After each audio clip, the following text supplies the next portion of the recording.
for me, I sit back and I say, what are my strengths? Well, I have an accounting degree, I have an MBA, I have skills, I've processed, I've run through operations, I've run all that stuff. So I take that same approach to my business. Hey, this is Andy Slamans, joined by a very special guest, Stephen Peterson. I'm super excited today on the Amazing Freedom Amazon Seller Podcast to be interviewing Steve. So Steve has a podcast of his own. You want to check that out. It's called eCommerce Momentum. He's interviewed hundreds of Amazon sellers and other folks that are in the Amazon space. It is a library of awesome information if you want to learn how to sell on Amazon. And Steve has a golden voice. Everyone talks about his voice on his podcast. So you definitely want to go and you want to check that out. Again, that's called the eCommerce Momentum Podcast. Why I'm excited about interviewing Steve today is he was one of my early on friends when I began selling on Amazon about 10 years ago. And I was only probably a half a year in before I connected with Steve. I believe it was on Facebook, and we had breakfast together. And at the time, Amazon sellers weren't doing a lot of in-person meetups, and they definitely weren't like going and sourcing together. But when Steve and I met and we had breakfast together, there was like an instant trust, I think, that was felt and built. And we actually went out sourcing together. I don't know if you remember that, Steve, but I believe it was at Big Lots or one of those stores like that. And we were both just putting everything into each other's cart. And there was no, like, hey, I'm going to get that or you're going to get that. You remember that? I remember somebody saying, like, well, how did it happen when there were 5? Who took 2 and who took 3? I'm like, I don't care. And you were like, I don't care. And that's when I knew we both like, perfect, because there's no stress. I don't want stress in my life. I don't want to add stress to yours. I remember that. But the other thing is, Andy is not a good sourcer. He can own up to it. 5 minutes into it, I'm tired. I'm going in the car. He's notorious for that. But we had a lot of fun. And we really did. That was a lot of fun way back then. I think at that time, I just started getting into private label and I started selling like multiple. So as you begin selling on Amazon, you sell onesie, twosies, and it's great. They're very profitable. But then you begin to say, oh man, if I can send 20 of this item in, then they're going to sit in Amazon, they're going to sell, and it's just a little less work. And so for me, like going from, sending in 100 Mater bubble blower mowers, those are like one of my first big products, to buying ones and twos, it's definitely a lot more work packing that up. So Steve, if you would just introduce yourself to our audience, talk a little bit about your e-commerce background. I know that you're one of the original gangsters. You've been in this game forever. So let's take us all the way back to where you began your skills. I think you started on eBay. Yeah, I had black hair back then. Right? I actually had black hair at some point in my life. Now, we were, similar to other people looking for a way to make some extra money. Our oldest son, who's 35, I think now, was going to college, and it was expensive in Philly. And so was making some extra money just selling some stuff. So started on eBay and started on Amazon. So I have an old Amazon account. Very fortunate that way. And just started selling. And I always sold part-time, always been part-time until I guess it's been about 7 years. I don't know that I switched to full-time. I just retired from my job. So I'm an accountant by trade. I've been in the corporate world forever, worked for 9 different corporations, always in finance in some way or another. Did that forever, and then built up a side business, which is what I recommend. It was a cash business. One of the cool things back then, when you have a pretty big job, money isn't really an issue, so you can take chances. Chances I wouldn't take today. I'm way more calculated because then it gets more painful because now you feel those chances. Back then, was able to make, buying decisions. And I have a warehouse full of those decisions. And I've moved that warehouse twice. I think you helped me on the last time, Andy. And I moved over 100 pallets. And I bet you, this is no ask Andy, God's honest truth, we share a warehouse. I bet you there's probably 30 or 35 of them that I have not even looked at in 10 years. And I would I remember buying a $5,000 Barbie collection, the whole thing. And this lady was into it. She would go to these crazy shows and do all this crazy stuff and get all the designer stuff. Or one of my team found, they are finding G.I. Joes by gazillions of them. And they're like, oh my God, look at these things. They're all worth $50 a piece. And I'm like, there's more. You just got to find them, And so fortunately, And I'm not bragging about this, but we have 11,000 on eBay today. We have 11,000 SKUs live, over 50,000 items, $1 million worth of inventory, and we're not even halfway through it. And we just don't, I try not to buy anymore for eBay because it is a compulsion that I have. But that'll pay us, when you sit back, and you've said this to me many times, that's going to pay us for pretty much forever. I think we'll do 250 on eBay this year, but it's, there's no cost. I mean, we bought it all, so it's pretty exciting.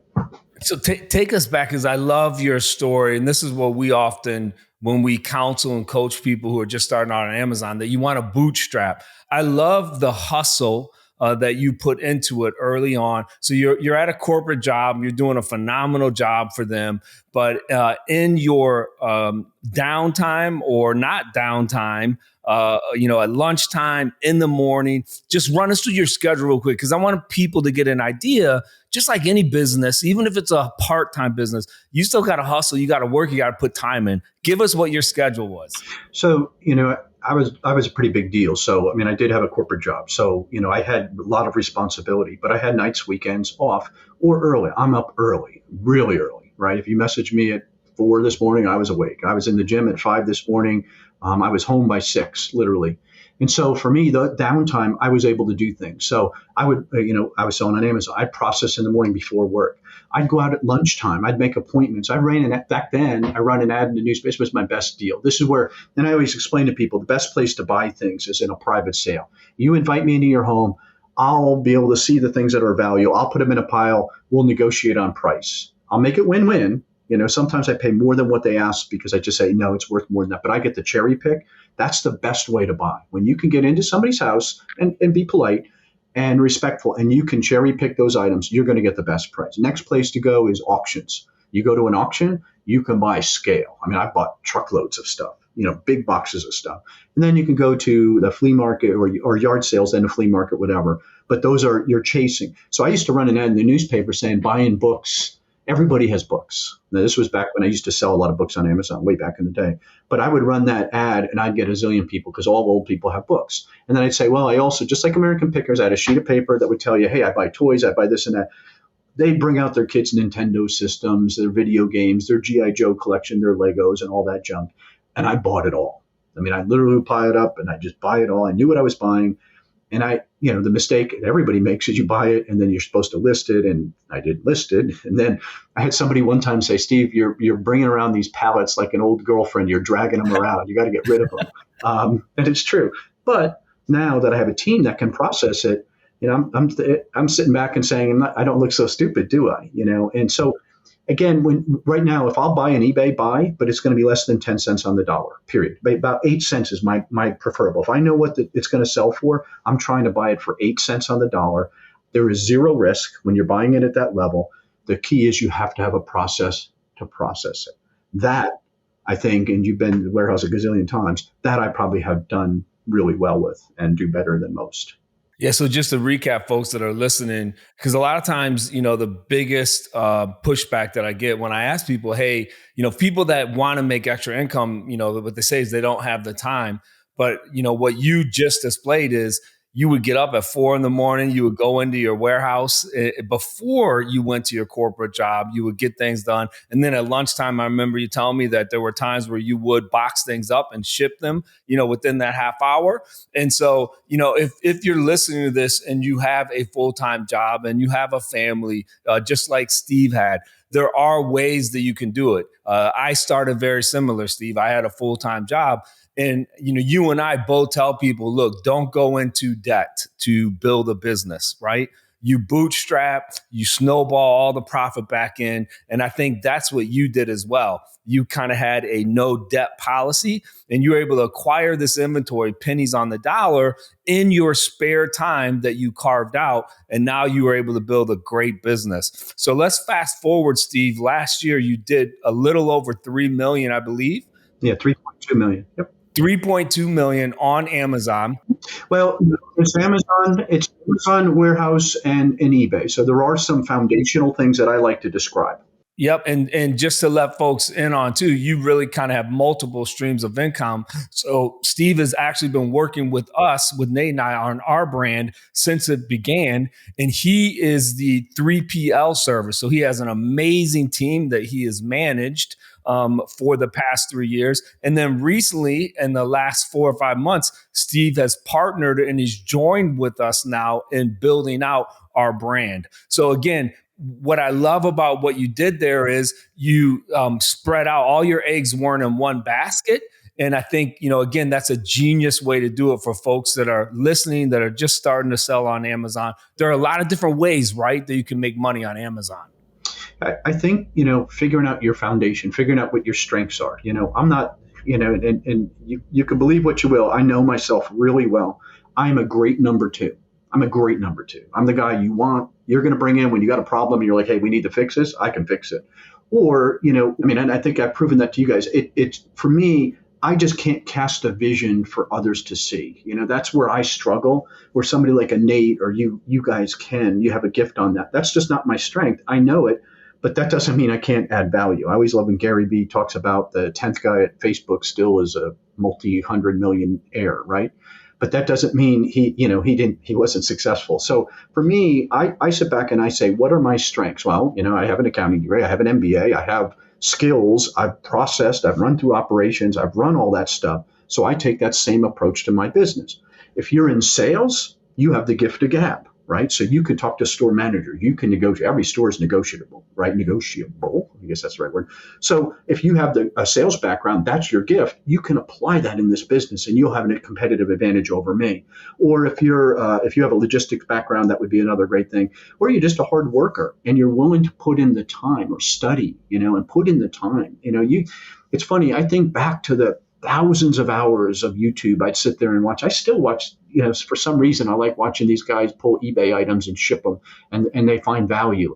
And then I remember, wait, I have those in my warehouse. So when they're pulling them out, the team's pulling them out. I'm like, hey, those are special. Pay attention to this. Or I'll go and find them. I'll be like, hey, here's the way you handle this. And so continuous learning. So if you have that gift, you will have a competitive advantage because most people are lazy.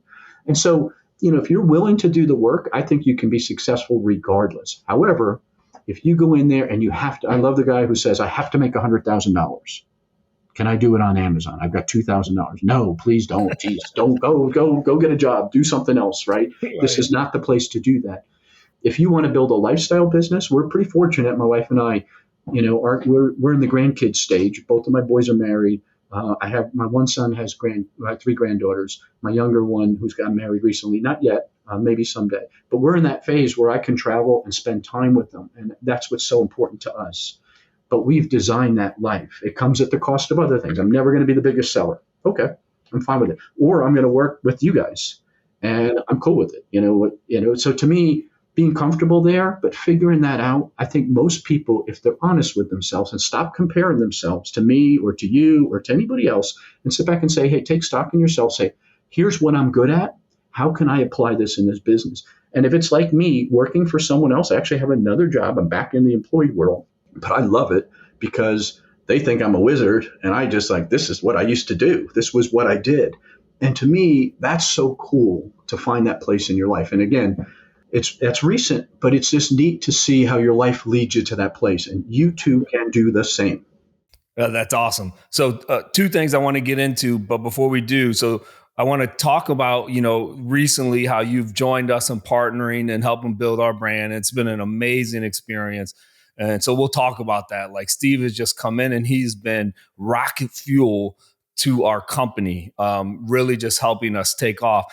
A second thing I want to talk about is the recent Amazon Accelerate conference that you and I both attended. But before we get into those 2 things, you got to share the story about the card you sold on eBay. Folks, this is going to blow your mind, the ROI, and then just how you went about it. So share that story with us. So, I've been buying stuff for a zillion years, and I know it. So somewhere in my warehouse, there are 5 pairs of old Jordans, numbered Jordans somewhere in my warehouse. I haven't seen them in years. They're in there somewhere. And I love telling that because the guys are always like, I want to go find them. So I was telling one of the guys I bought this Magic the Gathering deck of cards. I bought a whole bunch of them. And I remember there was a sealed deck of Magic the Gathering. And Jake, who works for us, he was like, wait, where are they? Where are they? Everybody gets these. I said, I haven't seen them in years. They're in here somewhere. And it's overwhelming. I mean, it's 30,000 square feet. It's almost impossible to find if you're looking, but you'll randomly find them. And what was the price? What did you purchase those for? A quarter, 25 cents. And it was giant trays of cards. And there's all those Superman cards. It was all this crap. But I remember those. And I thought, those are unusual. I knew there was value. I just didn't know what. I don't really follow it. It's like Garbage Pail Kids. You know there's value, but I don't know what it is. So anyway, so I told him, and he's like, oh, you got to find them. So every so often I'd be like, oh, I got to find those cards. Then one day I found them. And I said, Jake, I found the cards. He's like, oh, my God. He was so excited. And they're into it. So he takes them out and he's like, I said, look, there is some value to these. And I'm figuring they're worth, $1,000, $2,000 or whatever. And so he takes them out and he goes, and he comes back and I don't think they're worth that much, Steve. This might not be the right. I'm like, I'm just telling you, I don't know a lot about them. But last time I looked, which was years ago, there was some value. Keep looking. 5 minutes later, he's racing back in. Oh my God, they were worth $3,000. Then it was $5,000. Hey, these could be worth $10,000. So we put them up at auction, and realistically, they sold for $10,000. And we were in eBay. On eBay. We were in an Adidas buying, as a matter of fact, and we were watching the auction, and they're screaming because in the last few seconds, somebody snipes it and it jumps to $10,000. So now you're like, oh my God, what do I do? Right? How much are the eBay fees? How much? You don't know what to do. This person's going to take them, open them, pick out the best card, and send them back.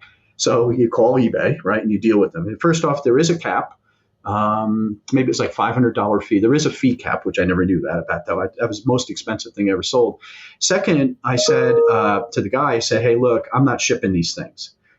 He was in New York City. And so I said to the boys, the two guys, I said, look, let's go to New York and deliver them to the guy. Made arrangements with him. He's like, that's cool. And so we drove we're in Pennsylvania, we drove to somewhere in New Jersey and took a ferry. I guess it was Hoboken. And we took a ferry. So these guys are like, wait, this is the most exciting thing ever. And so I took them down. It was right by the World Trade Center. So we went down and had bagels and lox. And these guys are like, this is great. We go meet the guy at the World Trade Center. He's a worker in the World Trade Center. And what was cool is he has to acknowledge it right on the spot. So he accepted it. That's what eBay told me to do. So that way he can't come back and say, fake or whatever. Yep. And he did it. And he was a cool guy. We took a picture with him. Nice. And I said to him, I said, what are you going to do with these? And this was a few years ago. And he's like, oh, these are an investment. He said, I diversify my portfolio. Here's this guy working on Wall Street, working down at the World Trade Center. He's an investment, whatever, nerd, right? And he's like, oh, these will be worth $30,000. Well, sure enough, within this last pandemic, I bet you they were worth $50,000. It was one of the original decks, still sealed, graded. He's like, I have two more sets. This is my third set. Wow. I'm like, wow. And it was just such a cool, but for the boys, they saw the potential. That to me was the best part. That is the experience that you miss. And so it was super enjoyable. Took the ferry. It was a great life experience. Awesome. So if you're listening in, most resellers like Steve and myself, we have different stories like that. I had some dead tech early on that I sold and literally made over $10,000 on. Similar story. Like I got mine at an auction, but you can find products like that at estate sales, even garage sales. Sometimes people want to get rid of stuff. So, here, this is a deck of cards that Steve bought for 25 cents and he sold for $10,000. Now that is massive ROI. I don't do that well on Amazon. However, what I like, since we've switched to Amazon mostly, so we'll say, a couple $1 million on Amazon. And so for me, I like you like is where you can send in volume. I like scale. I'm the guy who'll buy it all because I want to buy scale. I like buying pallets of stuff. It's just easier to manage, right? It's easier to calculate your cost. Did you ever think in your world, you're now sending full truckloads in, Andy? Think about it. In that product, you were sending onesies, twosies. You're literally now sending in full truckloads for pennies on the dollar of shipping. Did you ever think you'd get to that level? Yeah, for sure. And that's a great segue, I think, into our business. So I shared earlier. So Steve came and he's now partnering with us. He is our CFO and COO. He's done a tremendous job. One of the things early on, he came in operations, and he's really just helped us dial in our systems, which what he just talked about is scaling, and systems are the way that you're really going to grow, right? Whether you are doing retail arbitrage, online arbitrage, you individually can only do so much. But if you create systems and then you begin to scale, then that's really when you can really grow. So Steve, just share with us a little bit. I know from my perspective, from Nate's perspective, again, it's just been amazing having you come on and really create these systems. I know from your experience in the corporate world in managing people, as well as, understanding the numbers of $50 million businesses. And so that has just been a huge help for us. So just share a little bit, if you would, what that experience has been like, and how it's been for you. When we used to buy company, when they brought me to this town, they brought me here because they bought this location and they couldn't close their books, quite honestly, for 2+ years. So they brought me here and they're like, look, we need to fix it. I fixed it. I said, it's going to be pretty. It's going to be fixed. And then we grew from there. And then you build out the process. So the same thing in your company. I don't change anything in the beginning. Just qualify and let's think it through and let's look for the ripple effect. And so in the biggest challenge is inventory management, right? In forecasting and those kind of things, or budgeting and all that stuff. And just trying to get control. And like I tell the team all the time, I'm looking for even. I don't like the highs and lows. My personality doesn't do well in highs and lows, right? We just did those executive tests, right? You see, my personality doesn't do well. I do really well when it's even. I drive the same way. I stop at the same stop sign every time. I wait the same number of seconds. I make the left turn. It's that way my mind thinks. So applying it here, when you have good people, and then just getting a little bit more from them and giving them the tools to be successful, communicating. I meet with the team twice a week, every single week, same time every single week. And if I'm not there, somebody else is going to meet with them, because we need that continuity. We go through the same reports every single week. We look at those same numbers every single week, and we're looking for that blip. When there's a blip, why? And if why, we can figure that out. And if we can get rid of those, right, that's how we smooth it out. So I would say the same thing goes to if you're running an Amazon business by yourself, right, and you have returns. So if you sell shoes, I sell shoes, right? Returns used to be 17%. Now we're seeing 25%. Well, what can you do? Well, first thing, you can buy better to get rid of some of those. Talking to myself, we've done that. Second thing is, what do you do with them when they come back, right? You're going to process them, maybe send some back in. But if you can't, what do you do? I don't want the IP complaints from Amazon. I don't want to deal with it, the boxes. So we'll put them on eBay. But we have a process for it. Those will get consumed as by my team. They literally get consumed within 1 or 2 days. They're all live on eBay, and literally we'll start selling them within a day or two. That process, it's painful to get running, but now I haven't listed on eBay. I don't touch any of it. I have not in so long. It's been a great process. So you can apply that same logic that I just used in this $12 million company in a $3 million company or a $250,000 company. That organization, that consistency of discipline, doing it exactly the same way every single time. We barcode our inventory on our eBay store. Everybody else is going to be, what do you do? Because we'll put it on eBay and Amazon as merchant fulfilled as much as I can. So I have to barcode it because we have 11,000 SKUs. So I have to have processes, and I have 11 employees. So they have to know where they're going, and they have to have that control.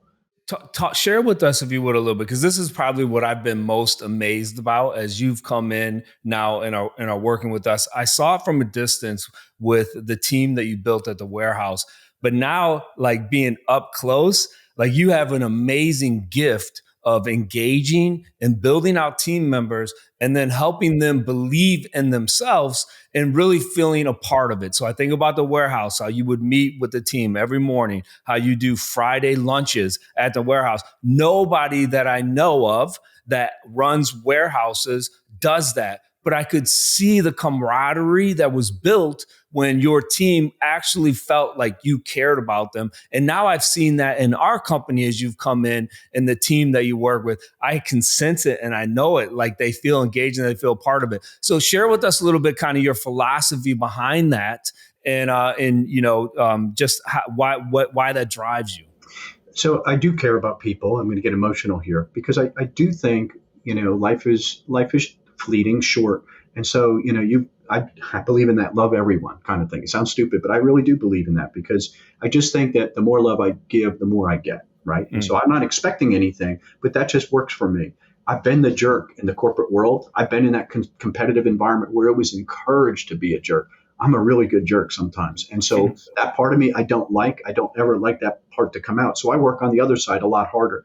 The morning huddle, I call it, right? Simple morning huddle, where you get the group of people together and we just talk about what's going on. Pretty much the same message every single day. And you can say, well, it's not necessary. Yeah, it is necessary because you're going to hear something you didn't know. Oh, why do you bring that up? Oh, what's going on with that? And then you're going to start, pulling it apart. We used to call it in the accounting world, peeling an onion layer by layer back. And then you find out what the root cause is and you fix that, right? And you do that.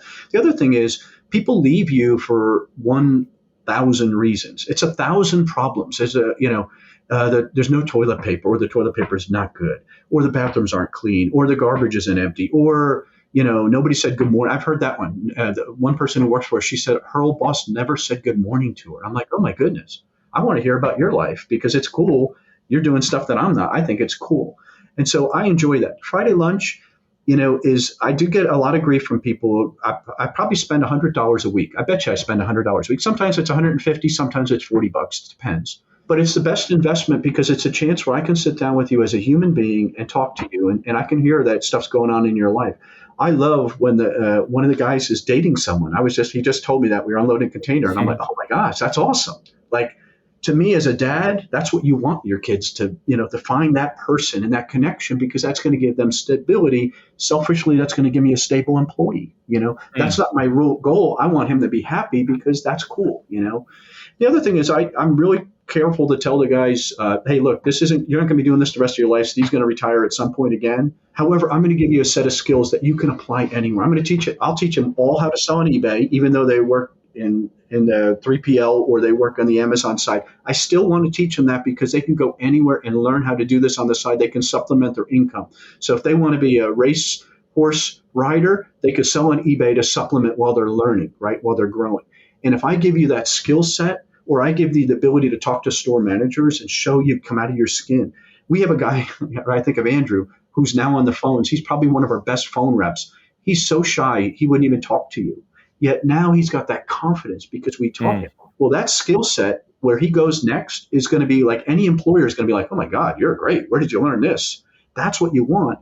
And so if I can give you that, again, I come back to being a dad. I would love somebody to do that with my boys, so I try to do the same. So, and it's worked well, I'm not saying everything works out, but generally speaking, they can communicate. It's not all roses sometimes. And when life happens, we can deal with it.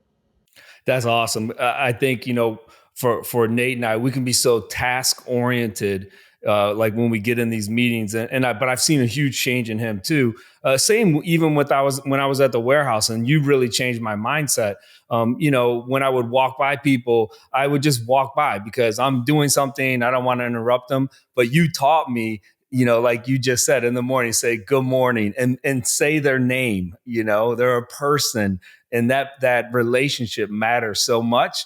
And for me, again, like you coming in, that's the tremendous change that I've seen, with the team that you manage. They are so much more engaged and they feel a part of the team, which we all know, for companies to grow and thrive, they have to feel that kind of unity and that they're a part. So huge takeaway. If you're listening to this podcast and you have a team, you want to make sure that you take those times, create that space where you can give that individualized attention or individualized care, because I know just from seeing from personal experience, it's gone huge. Well, Steve, thanks for joining us. You know what? I think what I would love to do, if you would be able, I'd love for you to come back on and we should just do a whole podcast about the Amazon Accelerate Conference, because I think you and I will both agree and talking to other people that have been to previous Amazon conferences, this one was really mind-blowing, and there is definitely a pivot that Amazon seems to be making toward really reaching and wanting to work in a better way with Amazon sellers. So that's super exciting. I think we should just dedicate an entire podcast to that, because people will be super, super interested to hear some of the new programs that they're designing that are very seller-centric. traditionally selling on Amazon, which we all like, they are customer centric and we want them to continue to be customer centric. But it definitely helps when there are issues that we have as sellers, good sellers that are really trying to do right by the customers, when Amazon will bend their ear and listen to us and help us out in those kind of ways. Steve, thank you so much for joining us today. Again, Steve's podcast is the E-commerce Momentum Podcast. If you're just getting started out or if you've been selling for a while, I promise you want to listen to it. It is a wealth of information for online selling, especially on Amazon, eBay, and really all things e-commerce. So thank you again, Steve, for your time. Appreciate you. Thanks, everyone, for listening to the Amazon Seller Podcast hosted by Amazing Freedom.